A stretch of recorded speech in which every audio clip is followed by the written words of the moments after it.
As we get to the end of the calendar year, there's always a lot of buzz about what the word of the year is going to be. Some people are suggesting reflection or social justice. That's actually two words, so I'm not sure about that. But I'll tell you what my vote is in a second. I think there's one word that positively defines what we've been through this year.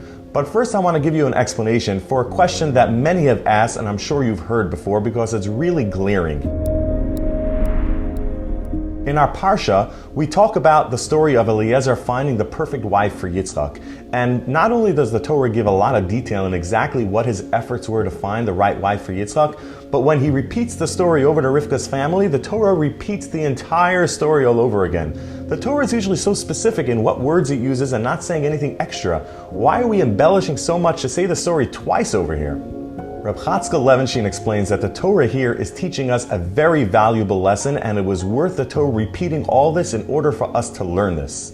The background to the story is that Eliezer had a daughter who he thought would be perfect to marry Yitzchak, and he built up the courage to ask Avram one day, I have a daughter, you have a son, maybe we can do something here.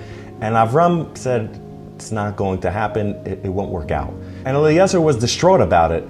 And then Avram went ahead and asked Eliezer to please go and find the right wife for Yitzchak. Could you imagine how torn he was? He really wanted his daughter to marry Yitzchak, but he put his own feelings aside.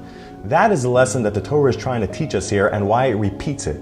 Because we all need to realize that sometimes we have our self-interest in things that we want to do that are best for us. But when we need to do the right thing, a lot of times we need to be selfless, which brings us to what I think the word of the year should be, selflessness. There was so much good and so much kindness going on in times of need this year. I think you'll agree that it's something we can all internalize in a generation where so many people are just looking out for what's best for them, to take a step back and realize that we're a nation that is selfless and looks out for others. Have a great Shabbos.